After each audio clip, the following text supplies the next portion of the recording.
శ్రీమహాగణాధిపతయే నమః. ఓం గురుభ్యో నమః. ఓం శ్రీమాత్రే నమః.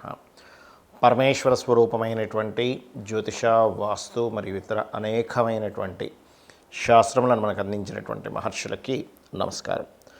హయగ్రీవ హయగ్రీవ హయగ్రీవేతియో వధేత్తస్య నిస్సరతే వాణి జన్హుకన్యా ప్రవాహవత్. అరుణాం కరుణాతరంగితాక్షీం ధృతపాశాంకుశపుష్పబాణచాపాం అనిమాదిభిరావృతాం మయూకైః అహమిత్యేవ విభావయే భవానీం. శ్రీమాత్రే నమః. ప్రేక్షకులకి ఆ లలితాంబిక అమ్మవారి యొక్క అనుగ్రహం పరిపూర్ణంగా కలగాలని మనస్ఫూర్తిగా కోరుకుంటూ మనం ఈరోజు చెప్పుకోబోయేటువంటి టాపిక్ ఏమిటి అంటే శని వక్రత్యాగము. నవంబర్ 16వ తేదీ నుంచి 4.5 నెలల పాటు వక్రత్యాగంలో కుంభంలో ఉంటాడు. అంటే ఇన్ని రోజులు వక్రించున్నాడు, రెట్రోగ్రేషన్ అంటారు. అంటే ఆయనే వెనక్కి తిరగడు, గుర్తుపెట్టుకోండి. ఈ ప్లానటరీ పొజిషన్స్ ఏవైతే ఉన్నాయో, ఈ భూమి తిరిగేటువంటి విషయం కానివ్వండి, సూర్యుడు ఉన్నటువంటి పొజిషన్ కానివ్వండి, శని ఉన్నటువంటి పొజిషన్స్ కానివ్వండి, వెనక్కి వెళ్ళినట్టుగా సర్క్యులేషన్లో అనిపిస్తుంది. అప్పుడు ఏమవుతుంది, వెనక్కి వెళ్ళినట్టుగా అనిపించినప్పుడు ఆ ఫలితాలు కూడా వెనక్కి వెళ్ళినట్టుగానే ఉంటాయి. ఇప్పుడు ఈ వక్రగతి పోయింది, స్ట్రైట్ అయ్యి ఇక్కడ కూర్చున్నాడు. ఇలా ఉన్నప్పుడు ప్రతి గ్రహము కూడా తన స్వక్షేత్రంలో, స్వస్థానాల్లో ఉన్నప్పుడు ఒక్కొక్క భావము అంటే ఒక్కొక్క ఫలితం ఇస్తూ ఉంటుంది. ఆ రకంగా శని భగవానుడు మనకి ఎటువంటి మంచి ఫలితాలను ఇవ్వనున్నాడు, ఏ విషయాల పట్ల మనం జాగ్రత్తగా ఉండాలి, మరియు అదేవిధంగా ఏ పరిహార మార్గం చేసుకోవాలి అనేటువంటి విషయాలు చెప్తుంది. నేనైనప్పటికీ కూడా చెప్పిస్తుంది సాక్షాత్ లలిత అమ్మవారిగా భావిస్తూ మనం ఒక్కొక్క లగ్నం తెలియని వారి రాశి నుంచి చూసుకుందాం.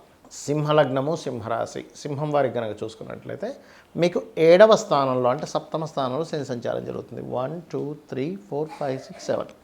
సో ఎప్పుడైతే 7వ స్థానంలో జరుగుతుందో ఇది ఇక్కడ ఇచ్చేటువంటి రిజల్ట్ ఏమిటి చూసుకున్నట్లయితే మీరు అనుకోవచ్చు, ఇదేమిటంటే 7వ స్థానంలో ఉంటే మంచి జరుగుతుందా అంటే ఖచ్చితంగా ప్రతి ప్లానెట్ అంటే ఎవ్రీ ప్లానెట్ అది మంచిని చెడుని మీ పూర్వజన్మ కర్మ బట్టి అవి ఇచ్చుకుంటూ వెళ్ళిపోతుంటాయి. వాటికి మన మీద ఎక్కడా కూడా ద్వేషం కానీ, కోపం కానీ, ప్రేమలు కానీ ఏముండవు. అవి వాటి పని అవి చేసుకుంటూ వెళ్ళిపోతుంటాయి. ఒక పోస్ట్ మ్యాన్ కనుక మన ఇంటికి వచ్చి ఒక లెటర్ ఇచ్చేసి వెళ్ళిపోతే మన మీద ద్వేషం, కోపం ఏముండవు. అది మనీ ఆర్డర్ అయినా ఇచ్చేస్తాడు, టెలిగ్రామ్ అయినా ఇస్తాడు. ఎవరైనా ఏదో అయిపోయారన్నా లెటర్ అయినా అదే ఫీలింగ్తో ఇస్తాడు. కానీ వాడు ఏం ద్వేషమో, కోపమో, ఎమోషన్తో ఏమి ఇవ్వడు. ఎమోషన్ ఏమి ఉండదు. అలాగే ప్లానెట్ కూడా వెరీ క్లియర్లీ అలా ఇచ్చుకుంటూ వెళ్ళిపోతుంది. అయితే ఇక్కడ మీరు అర్థం చేసుకోవాల్సింది, ఇక్కడ ఉద్యోగ అవకాశాలు, ఇంటర్వ్యూస్లో సక్సెస్ అవ్వడం, ఉద్యోగంలో కొంతవరకు ఇదవ్వడం ఇస్తూ ఉంటాడు. కాకపోతే కొంచెం బద్ధకం పెంచుతుంటాడు. ఎందుకంటే లగ్నాన్ని శని చూస్తున్నాడుగా, అంతే. కాకపోతే ఇక్కడ ఏంటంటే ఎటువంటి విషయాల్లో బద్ధకం పెరుగుతుంది వీళ్ళకి అంటే ఒకటే గుర్తుపెట్టుకోండి, చదువుకోవాలి, కొత్త సబ్జెక్టు, స్కూల్కి వెళ్ళాలంటే బద్ధకం, కాలేజీకి వెళ్ళాలంటే బద్ధకం, హైయర్ ఎడ్యుకేషన్ కోసం చేద్దాం అనుకుంటే బద్ధకం. తల్లిదండ్రులతో అనవసరంగా ఇక్కడ ఇబ్బందిస్తాడు. ఎందుకంటే తల్లి స్థానమైనటువంటి చతుర్థాన్ని చూస్తున్నాడు, తండ్రి స్థానమైనటువంటి భాగ్యాన్ని చూస్తున్నాడు శని. సో అది శత్రుక్షేత్రాలు. శనికి కుజుడు శత్రువు. శత్రువు అంటే వాళ్ళిద్దరేమి రోజు పొద్దున్నే లేగానే గదలు పట్టుకుని కొట్టేసుకోరాళ్ళు. వాళ్ళకి ఏంటంటే ఈ ఎనర్జీ, మార్స్ యొక్క ఎనర్జీ ఏదైతుందో ఫైరీ ఎనర్జీ, కోల్డ్ ఎనర్జీ. చిన్న ఎగ్జాంపుల్ చూడండి. ఒక పెనం మీద మనం పొయ్యి మీద పెట్టాము, కొన్ని వాటర్ వేసాము, ఇలా చర్రమంటుంది. అంటే ఈ ఎనర్జీ కనెక్ట్ అవ్వట్లేదు. Different energies. బాగా ఎండ ఉంది, సడన్గా చల్లనీళ్ళు తాగేసాం, ఏమైపోతుంది, గొంతు పట్టేస్తుంది. అంటే ఓవర్ హీట్ ఉన్నప్పుడు ఓవర్గా ఉండేటువంటి కోల్డ్ని మనం తీసుకోము సైంటిఫిక్గా కూడా. At a same time over heat is the Mars, over cold is the Saturn. కాబట్టి ఇక్కడ ఏంటి, ఈ చదువు మీద, తల్లిదండ్రుల ఆరోగ్యం మీద, ఏదైనా ప్రాపర్టీస్ తీసుకునే విషయాల మీద, ఒక గురువుల దగ్గరికి వెళ్ళి ఏదైనా విద్య నేర్చుకునే విషయాల మీద చాలా చాలా చాలా అప్రమత్తంగా ఉండాలి అనేటువంటిది చెప్తుంది. ఇక ఉద్యోగము, వ్యాపారము, మీడియేటింగ్ ద్వారా డబ్బులు రావడం, ఇట్లాంటివన్నీ కూడా బ్రహ్మాండంగా ఉన్నాయి. కాకపోతే మీ సింహం వారికి ఈ యొక్క ఎప్పుడైతే 2వ స్థానంలో కేతు ఉన్నాడో, ఏదైనా ఒక మనీ ఇచ్చేటప్పుడు కావచ్చు, తీసుకునేటప్పుడు కావచ్చు, ఒక్కసారి గణపతిని తలుచుకొని మీరు చేయండి. ఎందుకంటే 12లో కుజుడు ఉన్నాడు, సప్తమంలో శని ఉన్నాడు. అంటే ఏమిటి, జీవిత భాగస్వామిని ఎంపిక చేసుకునేటప్పుడు పార్ట్నర్స్తోనే కాస్త స్ట్రెస్ కూడా ఉంటుంది. ఇక మీరు చేయవలసినటువంటి దేవతారాధన, నిత్యము దత్తాత్రేయుడిని ఆరాధించండి.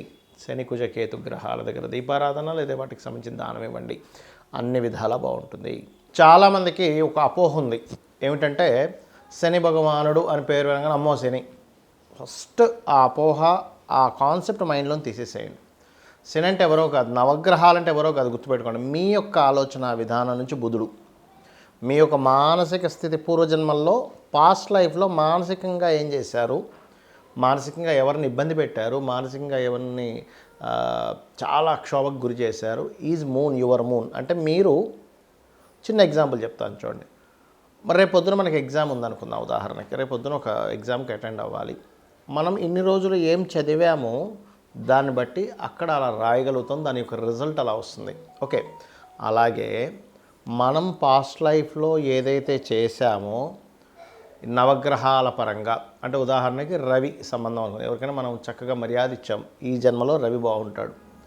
మానసికంగా ఇబ్బంది పెట్టాము, చంద్రుడు బాగుంటాడు. వాక్కుతో లేదా మన బుద్ధితో మ్యానిపులేట్ చేసి అవసరమాన్ని ఇబ్బంది పెట్టాం, బుధుడు ఇబ్బందికరంగా ఉంటాడు. బాగా చేసాం మన బుద్ధితో అవతల వాడికి సహాయం చేసాం, మన వాక్కుతో అవతల వాడికి మంచి ఇది చేసాం, బుధుడు బాగుంటాడు.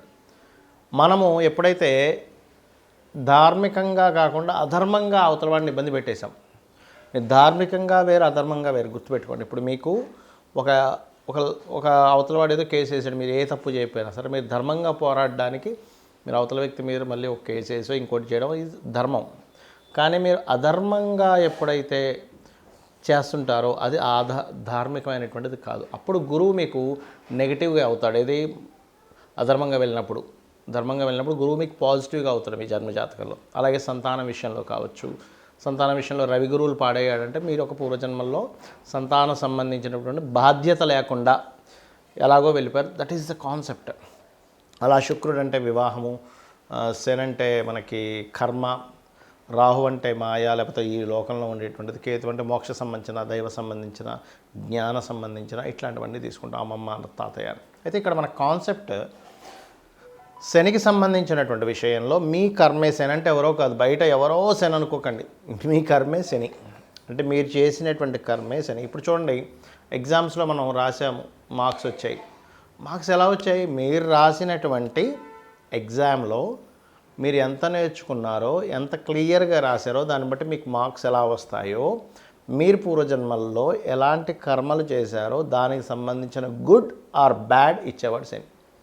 మీ కర్మనే, అంటే మీరు బ్యాంకులో అకౌంట్లో డబ్బులు ఏమైనా ఉన్నాయి, మీరు అసలు మీ బ్యాంకులో ఒక 100 రూపాయలు వేసి ఉంచారు, ఒక సంవత్సరం తర్వాత వెళ్ళి అదేంటండి లక్ష లేదండి అని ఏడుస్తారు ఎవరైనా. ఎరవడగా ఎందుకు అంటే బికాజ్ మీరు వేసింది 100 అక్కడ, మీరు ఏడవడంలో అర్థం లేదు. 1,00,000 రూపాయలు చెక్ ఇచ్చాను 100 రూపాయలు ఉన్నాయంటున్నాడు ఏంటని చెప్పి బాధపడాలని అర్థం లేదు. 100 రూపాయలే మీరు ఎలా డ్రా చేసుకోగలరో పూర్వజన్మలో చేసినటువంటి కర్మ అంతే ఇస్తుంది. ఆ 100 రూపాయలు ఉన్నాయా, 1000 రూపాయలు ఉన్నాయా, 1,00,000 రూపాయలు ఉన్నాయా, కోటి ఉందా, 100 కోట్లు ఉందా, 1,00,000 కోట్లు ఉన్నాయని చెప్పేదే శని, గుర్తుపెట్టుకోండి.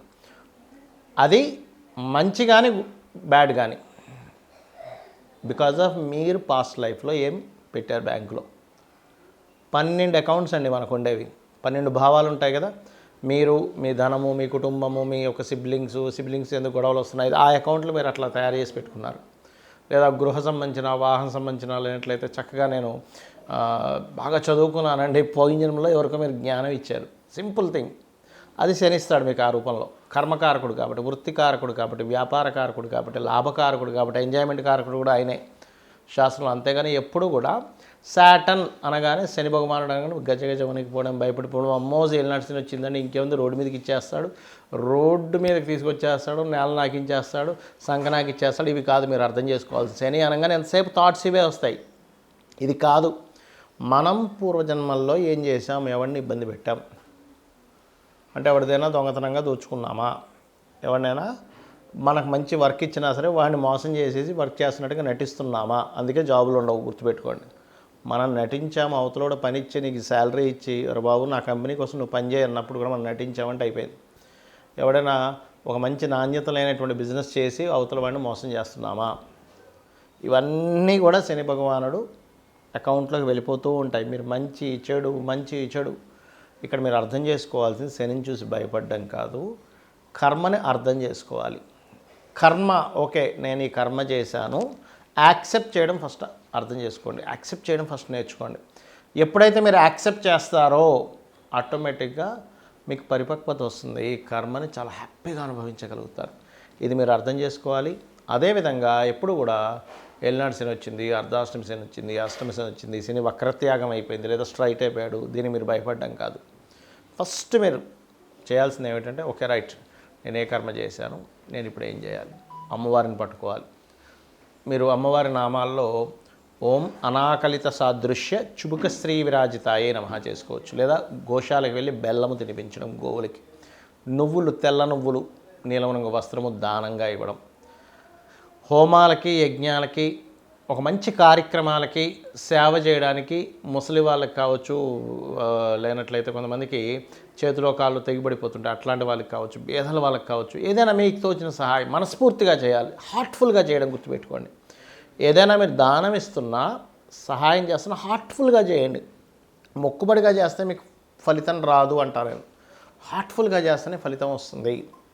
అదేవిధంగా ఓకే నాకు శని వచ్చాడు అంటే నేను దీన్ని హార్ట్ఫుల్గా ఈ పని చేయాలి అనేటువంటి చేయండి, ఖచ్చితంగా మీకు మంచి ఫలితాలు వస్తాయి.